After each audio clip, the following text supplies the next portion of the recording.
Left hand lead by Ali. Left hook, and Ali is down. A left hook by Joe Frazier. Joe Frazier is Rocky. And there's a left, and Stander staggered. It was a small piece of leather that was well put together. I was afraid of Joe Frazier. I know where to hit you, how to hit you, how hard to hit you. He could break your ribs. He would bring out the truth in his opponent. There's no Ali without Frazier. There's no Frazier without Ali. That was the greatest fight of the century. So that's the name of the game. Get him before he got me. What's wrong with Daddy? He never left nothing behind. It only made one, and that's Joe Frazier. There's only one Joe Frazier. The winner and still heavyweight champion of the world is Joe Frazier. Absolutely outstanding. Unbelievable. I concluded that he bet on baseball. Do you have anything to say to your fans?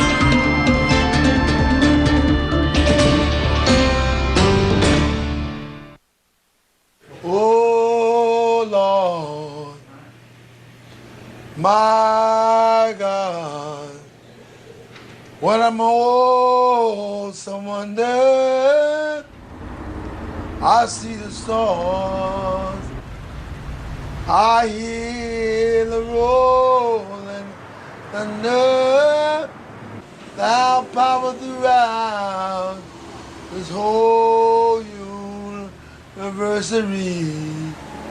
How great thou art.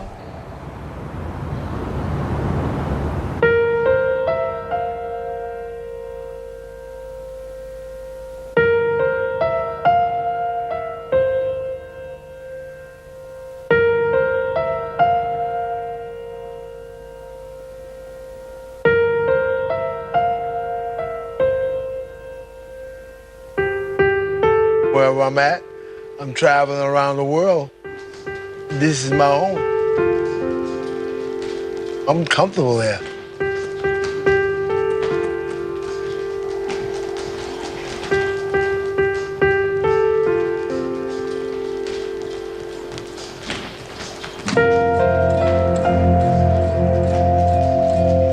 I can go upstairs, my gym clothes on, and work out for 30 minutes straight without stopping.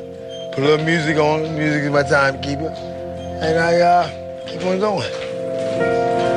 Very fast. All right.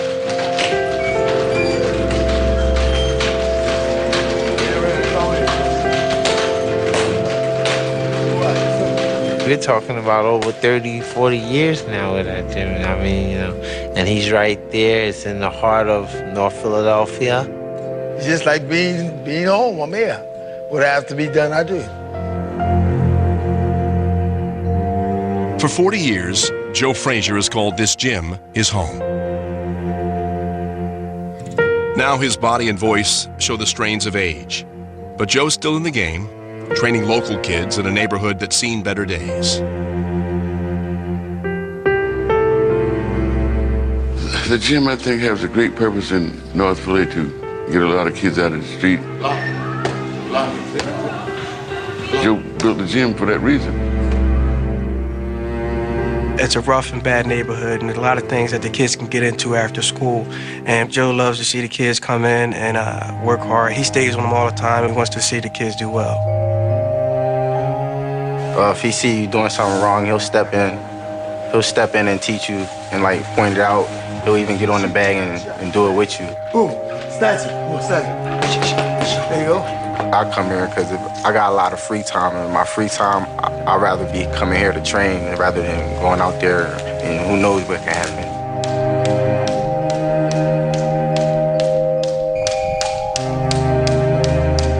I think that the kids will more appreciate that. That they see somebody concerned about what they're doing and how to do it. We walk away and turn our head, act like we don't see. That's wrong. What the legs? Not bad.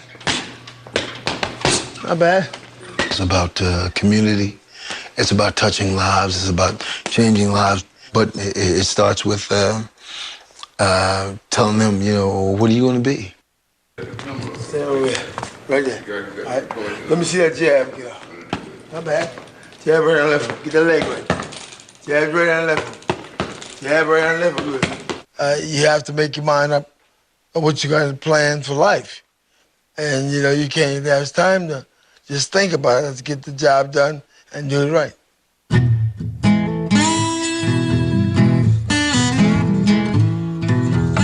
Born in 1944, Joe Frazier grew up in South Carolina, the youngest child of 11 in a family of rural sharecroppers. Most what you would do with farm work, you know. My mother worked on the farm, my father worked on the farm. They would go to work like 6 o'clock in the morning and come back like 8, 9 o'clock at night. They started, we went to school, went to church. Mom took us to church every Sunday, and you had to sing. Amen. Hey, amen, amen, amen. Let the people in the back say, hey, amen.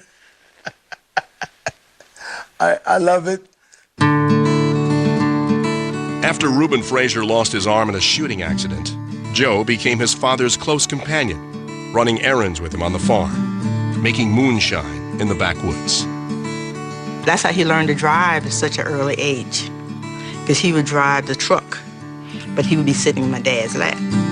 I grew up under Dad's arm. I went everywhere he went. Him and I had a good time together. I learned some good, I learned some bad, but never nothing ugly. We're looking forward to a slashing heavyweight battle tonight. Watching the Friday night fights on TV, family members noted Joe's physical resemblance to legendary champ Joe Louis. Taking their words to heart, Joe made a punching bag out of corn cobs, moss, and bricks and hung it from a tree. I had to work like an hour every day on that bag. Mom gave me that right to work an hour. You know, a lot of people brush him off. You go ahead, boy. You know how we do. They probably never thought that I ever got this far.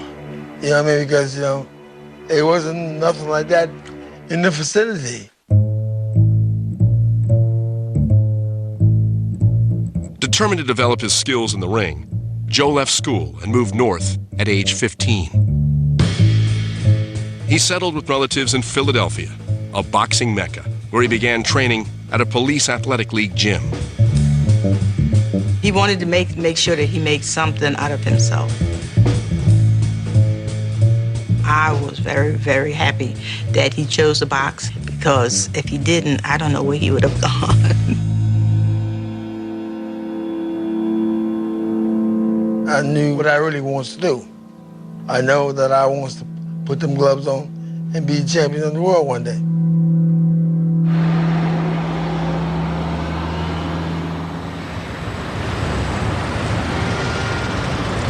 Joe's childhood sweetheart, Florence Smith, joined him in Philadelphia, where they married in 1962. To pay the bills, Joe worked at a slaughterhouse, practicing his jab against slabs of meat and staying in shape by running the streets of the city.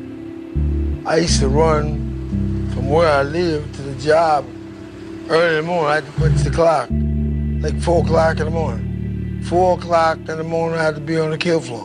He was the original Rocky, I think they said. Pounding the meat and then running up the art museum steps.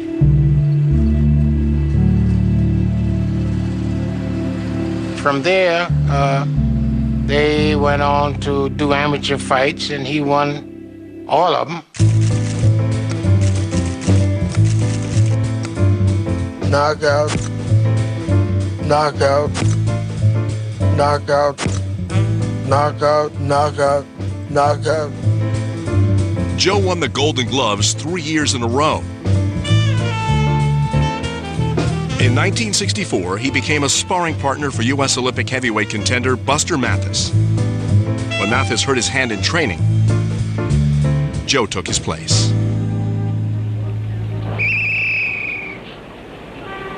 There were like 12 boxers from America, and everybody lost besides me.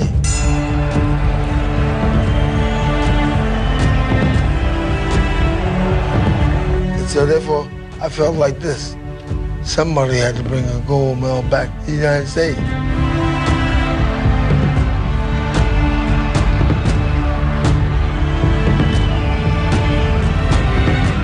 In the Olympic semifinals, Joe broke his left thumb. He kept the injury secret from officials, going for the gold with a fractured fist. At that point, you know, if he told them, he would have been disqualified. I had to go back in there and fight with a busted thumb. I know if I'd hit him one time, he was in trouble. And when I came back, I had a gold medal.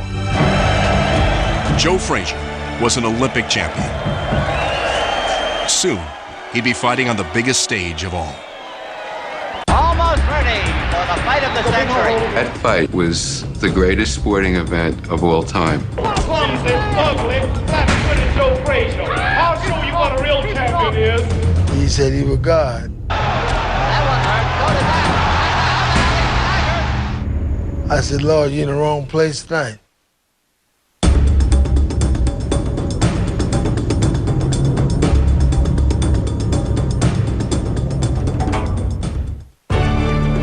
Thank you.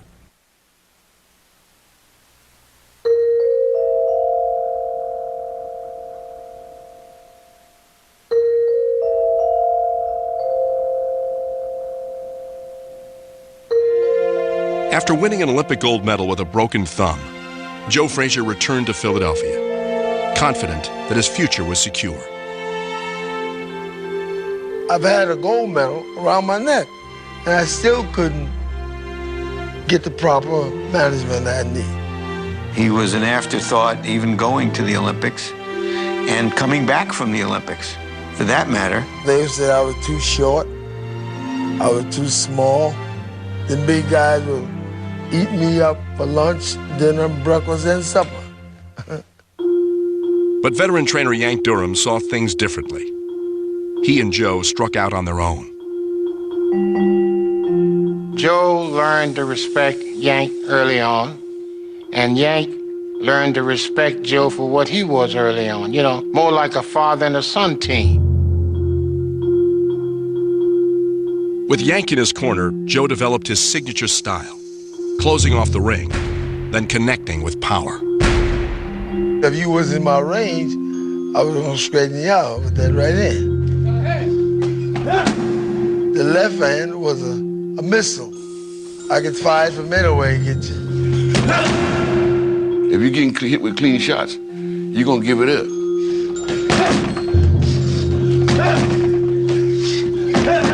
What Joe had to do, he had to weave, and come in on a weave. Never stops, you know, like a locomotive train. That's why they call him Smoke, you know. In 1967, Muhammad Ali was stripped of his title and banned from boxing for refusing military induction on religious grounds.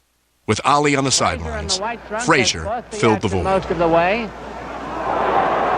That was probably the best right of the fight by... He took on all comers and captured the heavyweight crown. And Frazier is proving himself a great fighter. Tremendous left hook. He gets stronger and stronger, and the people who are beating him by exhaustion, he keeps ducking and hooking. And finally, he's overcome you. He's knocked you out. And got Ramos in trouble on the rope.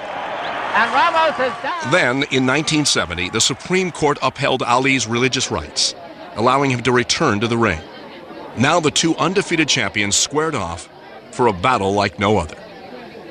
They represented the divisions in the society at that point. Don't worry about Joe Frazier. I still have amnesia or something. Forgot how good I was. I'm gonna refresh your memory tonight. We saw it as a battle between the shining knight, Muhammad Ali, who was a political martyr, who was the real champion, who was the one deserving of all the attention and the accolades, and this substitute. How you doing, Al? Hey, how's everything? Nice hands okay? Oh, yeah, everything's good. Frazier had befriended Ali during his exile, publicly supporting his right to fight, privately lending him money to survive. But once the match was set, Ali cast himself as a symbol of black pride, and Joe Frazier as an Uncle Tom. Ali always teased him that he was the white man champ, you know, and he was for the black folks. Nobody lobbied harder for Ali to get the chance to come back than Joe. Joe Frazier, the heavyweight champion of the world. Clumsy, ugly, flat-footed Joe Frazier. I'll show you what a real champion is. When Ali began to humiliate him in promotion for the fight, Joe felt brutally betrayed. I go to bed at night, and I could see him and I fighting. Round to round. Wake up next morning, wet up, sweat. I fight him all night long. The first time that Joe Frazier and Muhammad Ali were ever in a ring together was in Joe's gym in Philadelphia. I got them head to head, and I said, let's make this look like you guys are really fighting the night of the fight. So Muhammad hits Joe a couple of taps, Joe hits Muhammad a couple of taps, and Muhammad hits Joe a little harder. Joe hits Ali smack in the belly, and Ali goes against the ropes. And Joe says, that's the way it's going to be the night of the fight. I have predicted, I have analyzed it, I have fixed up the round that Joe Frazier will go down. He was trying to make me afraid of it. No, I wasn't afraid. While you're being examined, was all that hollering bothering you? I didn't even say anything hollering. Who was that here? I was gonna send him a couple of my bodyguards. Make sure he show up on time. But as the build-up to the fight reached a fever pitch, Joe's family received death threats. They would tell my dad that, I'll blow up your house, I'll destroy your family.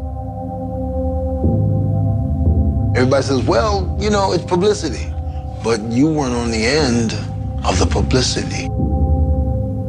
I went to camp worrying about my family, but it never stopped me one day of thinking about getting my job done. Where I've been eating and resting real good, drinking a little water. I feel fully strong. I'm no way tense or nothing. If Joe Frazier hits me, I'm going to get on my knees and crawl across the ring, look up at him and say, you are the greatest, you are the champion of the whole world.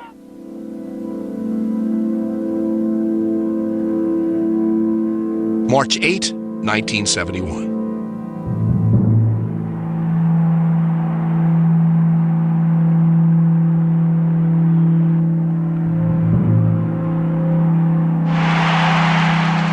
The fight of the century. A sellout crowd at Madison Square Garden. 300 million others tuning in from around the world. I can still hear the roar that went up. All could hardly believe this was going to happen. And here it was. Muhammad Ali in the red trunks, Joe Frazier in the green trunks. Joe just went in like a truck, like a tank. But Frazier has caught him again. All the things that he had in mind to get the job done, I took advantage of that. Good 1-2 and a jab. Now Frazier is mimicking Ali. He's just smiling at him. Said he was gonna knock me out in, I think, the 6th round. If anybody is psyched here, it is not Joe Frazier. Look at that hook. And when they got to that round, I said, hey, ain't going nowhere. You got your lunch? Frazier's just laughing at him, talking to him. That's the way Muhammad Ali used to taunt his opponents. In the 9th round, Ali punished him with a tremendous amount of punches. Ali comes back. He's got a great reserve.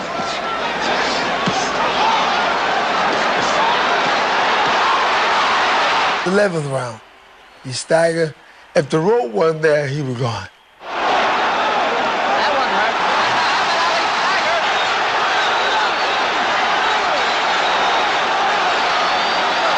Muhammad Ali rocked into the rope.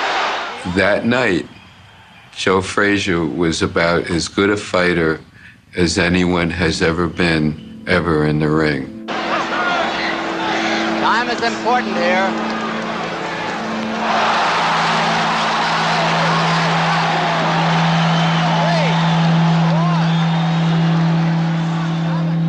We laughed when Ali viciously called him an Uncle Tom. Joe Frazier, who retains his heavyweight title. Looking back, I almost get satisfaction now from watching Joe land that left hook in the 15th round. He said if I whip him that night, he would get on his knee, crawl across the ring, and say, "You are the greatest." But he didn't do that. I think he was trying to get to the hospital.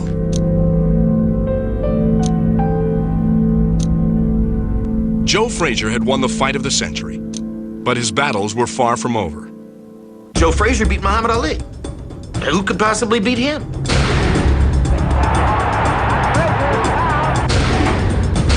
Something's wrong.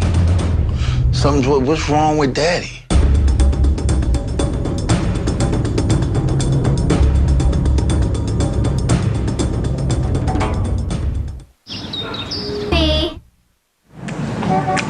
When you order a beer, do like Smoking Joe. Order light beer from Miller and say no more. It's got a third less calories than the regular beer. Light tastes great, y'all, but listen here.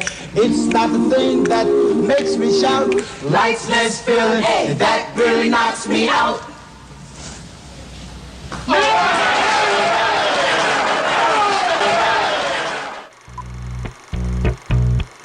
After beating Muhammad Ali in the fight of the century, Joe Frazier was determined to be the people's champ.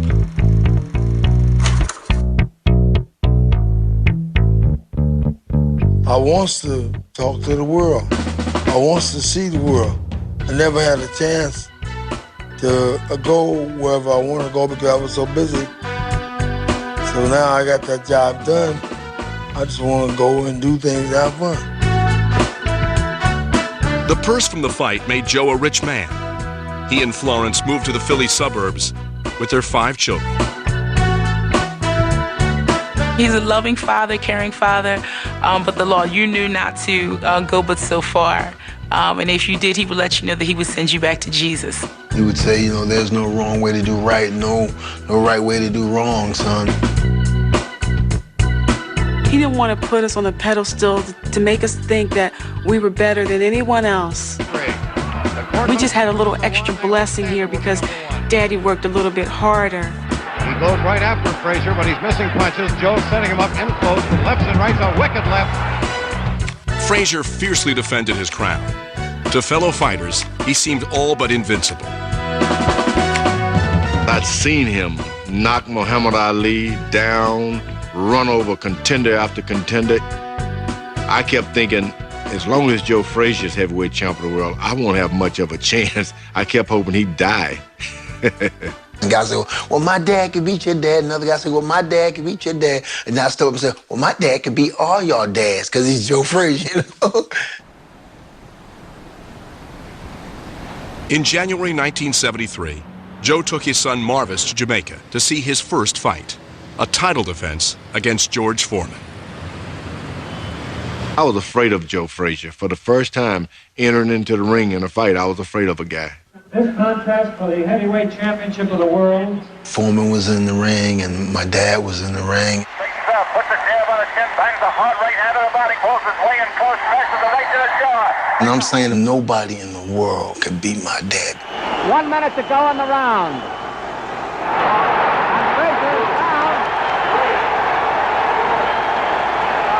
When my father fell the first time, I started laughing. I was like, Daddy, stop playing, Daddy, stop playing. Why you there playing?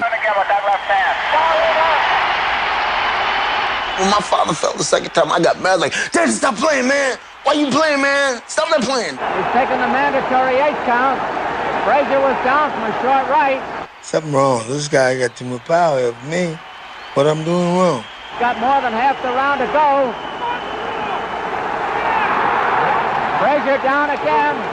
After the 4th knockdown, I realized I'm getting my butt fed. Frazier was rocked. The reality hit me, man, Daddy's not playing. And that was the first time that I realized that my dad was human, that he was just like any other man.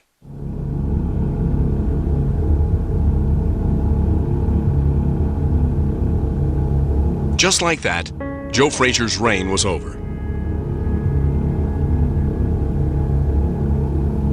7 months later, trainer Yank Durham died suddenly of a heart attack at age 52.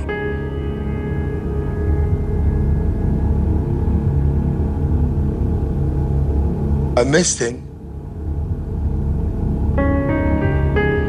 But you have no control.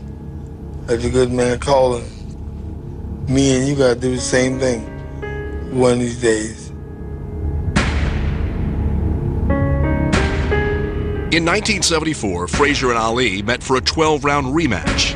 Though neither was a champion anymore, the bout filled Madison Square Garden and ended in a decision for Ali.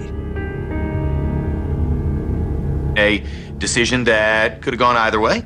The judges, the crowd, the stars, the universe, the stadium, they all gave the fight to Ali. Because Ali was Ali. He couldn't lose twice to Joe Frazier. But in or out of the ring, Ali versus Frazier was still primetime drama. Joe, you know for real that you a whoop, don't you? For real. How you gonna catch me and hit me, Joe? I'm too fast. I'll be smoking right on you. I'm gonna be pecking and a-poking, pouring water on your smoking. Hey, Clay. What you call me? Clay. I think people were willing to watch a weekly Joe Frazier-Muhammad Ali fight. I think if they were on every week, people would watch. And I want you to come out smoking, you hear me? Yeah, I see you, Chump. Be good. Listen to me. I'm gonna hold you to it. Go ahead, Chump. I'm gonna talk to you when I whoop you. In 1975, Frazier and Ali came to the Philippines for their third and final bout, the Thrilla in Manila. As fight night drew near, Ali let loose with another barrage of insults. Have Joe Frazier over there. They say all Negroes look like that. For Ali, all the taunting and name calling was part of the game, and Joe couldn't take it in that way. My father had a lot of anger, man. He was like, why is this guy doing this? The contract is signed, we made the money, the seats are filled. Why does he keep jabbing me? There's a lot of old crazy, wrong stuff went down that he knew about, and he didn't do anything about it. Joe had more than insults to worry about. High blood pressure and arthritis were breaking down his body, while a cataract rendered his left eye all but blind. He would have elbow problems, shoulder problems, back problems that I would frequently have to inject him and things like that.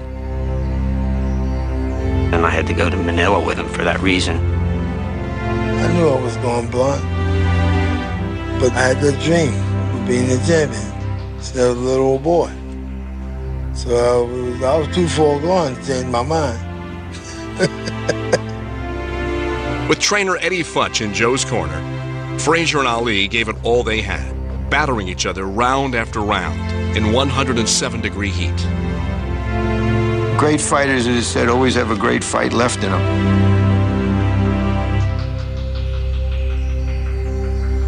And he had that in that fight.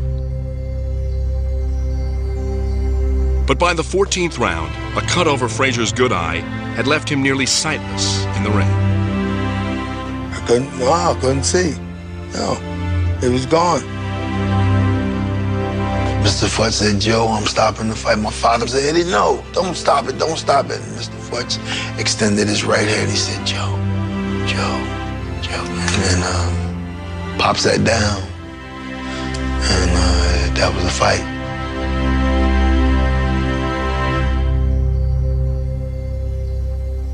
Joe Frazier had fought his final championship round. But his children vowed to recapture the throne. My purpose in my heart that I was going to bring the championship of the world back to the Frazier family. Fathers want their sons to box, but everybody think can't box. Well, he beat the big fellow there out of sight in Atlantic City. He didn't have him down.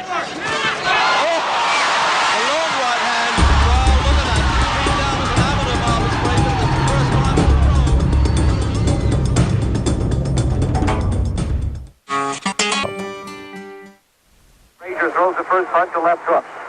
It fell short, and Ali pushes him away. Frazier bobbing and weaving, moving those shoulders, shaking his head. Ali swings a left hook that Frazier blocks with his hand. The thrill in Manila with Muhammad Ali secured Joe Frazier's legend, even as it hastened the end of his career. The kind of fighter Joe Frazier is doesn't have a long career. 8 months later, while secretly wearing a contact lens, Frazier got back into the ring with George Foreman. But the lens popped out during the fight, which ended with another Foreman knockout. George had me down about 14 times in the 2 fights. Maybe one of these days, I'll probably come out with a Frazier grill and I'm gonna break it over his head. I said, Pop, I think it's time for you to hang the gloves up. Time to let it go. I don't think he wanted to retire. My father loves the excitement. He loves the attention. He loves people. Once I was a fighter. But tonight we're gonna party and have a good time. We're gonna take the roof off the house. Come on, fellas, go work for people out there. Joe hit the road as an entertainer, performing in Atlantic City and Las Vegas, and sharing the bill with singers like Philadelphia's Sonny Averona. What is a man? For what has he got? If not himself, then not cigarette. They teamed up together and they did a show called Still Smoking. And it was a great show, and they both loved to sing. Joe Frazier loved to step on stage. The record shows we took the blows and did it my way.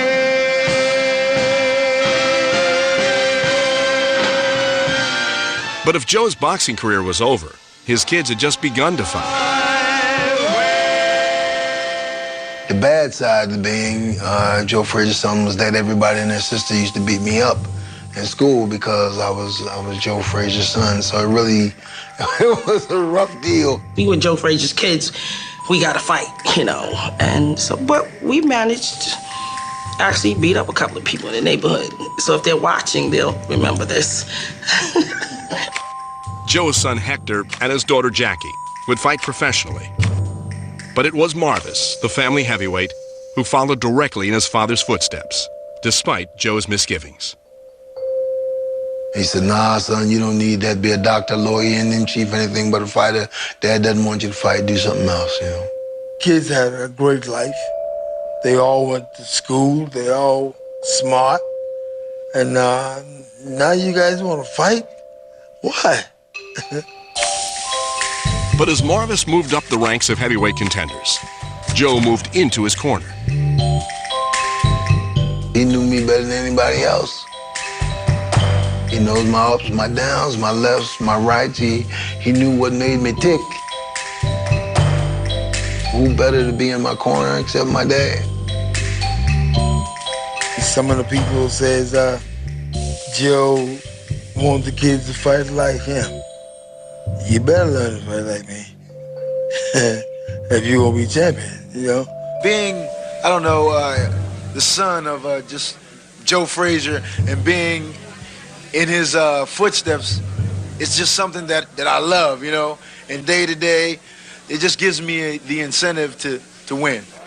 In 1983, Marvis got its wish. Chance or not for Marvis Frazier? Is he in above his head? A fight for the heavyweight crown against the champion, Larry Holmes. Marvis was a decent fighter. He fought some good guys coming in there. He didn't have a lot of experience when he fought me, and his style was made for me. About a minute and 5 seconds in the first round, I dropped my hand, started showboat. Boom! Larry caught me with a straight right hand.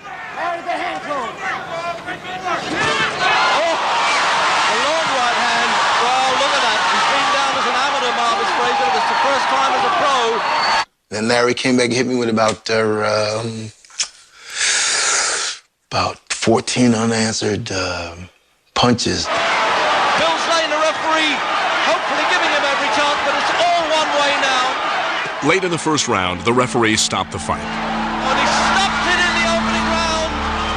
No no man in the world could be as low as I was at that moment in my life. Father came up to me, man, had a big smile on his face, had his arms open up like that, came up, hugged me, and he grabbed me and said, "Hey, son, don't worry about it. Daddy loves you. You're my son." Got knocked down. I've been down there a couple times myself. So therefore, how you gonna get mad and give him hell? No. He did his job. He did a fine job, and he tried. Joe Frazier's life had come full circle, but he had one more round to go. Frazier's here, stepped in here, cried. Don't nobody never recognize when I'm around. Joe felt that Ali was not only the opponent in the ring, but even more so was an opponent in life. Joe still burns. You would too.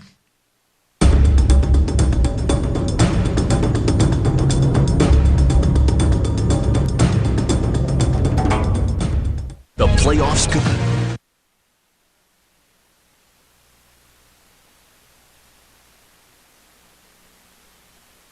I'll bring him up. All right, Joe. Got some gas? We'll get some. Hot challenge? We'll get it, Joe. We'll get whatever. We get the jump box. All right, but all I need is get me a jumper. You got the key? Oh, who's got the key? Me or you? You had the key. The life of a legend hasn't changed Joe Frazier's routine. He still does the things he loved as a kid: boxing, singing, and tinkering with old cars. Joe, right there. A little bit, Joe. Pull it. I've been a part of automobiles all my life because of Dad. Dad was a hustler. Dad was a junk man. You know what it is, champ? The gas is old in it. It needs fresh gas. Yeah, I'm smoothing it out right now. I met Joe Frazier. It's got to be, I would say, 30 years ago. He came down the junkyard looking for a rear in his car. What we gonna do? Come on, Smoke. We'll get on the forklift. And we became friends ever since. People will walk in my office, and I'll say, "You see those legs hanging out from under that Cadillac?" He said, "Who's that?" I said, "That's Joe Frazier." You can't leave it tonight. All right, so you want me to move the Jaguar and bring the Cadillac in the back? Whatever you think is best, let's move it. I look at a car like a friendship, a car like your girlfriend, a car like your wife. If you don't take care of them, they're gonna break down on you. Break down on you, either leave you. In 1985, after 23 years, Joe and Florence's marriage ended in divorce. But Joe's side of the family keeps growing. He has 11 children. Behind every good man, there's a good woman. In my father's case, there's several good women. It's 11 of us all together, and he is a father. He loves his children. I don't know no other way to raise a child but with love. Joe Frazier, he rough tough. Joe Frazier is rough tough in the ring, but Joe Frazier is a very kind and loving person. Their 3 classic battles have forever linked Joe Frazier with Muhammad Ali. But Joe's bitterness at Ali's insults lasted longer than the bruises from their fights. Joe never understood why Muhammad had to push the envelope the way that he did. I said, "Pop, you're a strong man.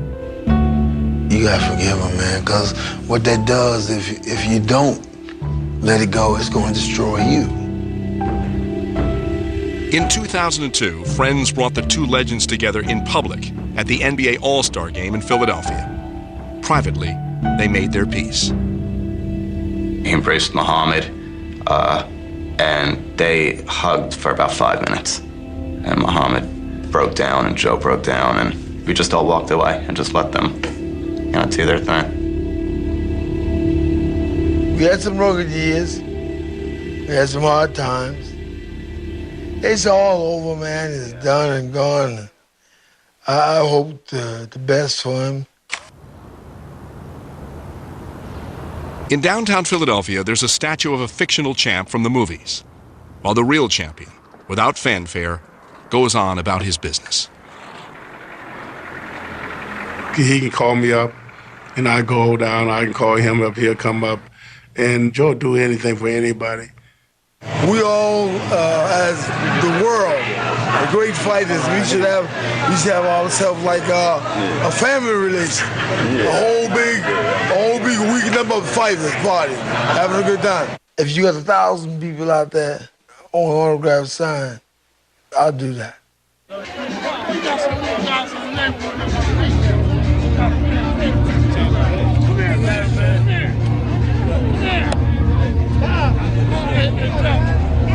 My father says, you know, let the life that I live speak for me. I'm still gonna be Joe Frazier and do the things that, you know, that Joe Frazier does, and that's touching people and touching lives and just being the guy that he is.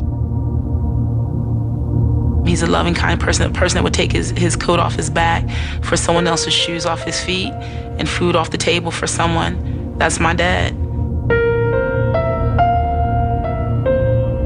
And just like your father is your hero, he's my hero.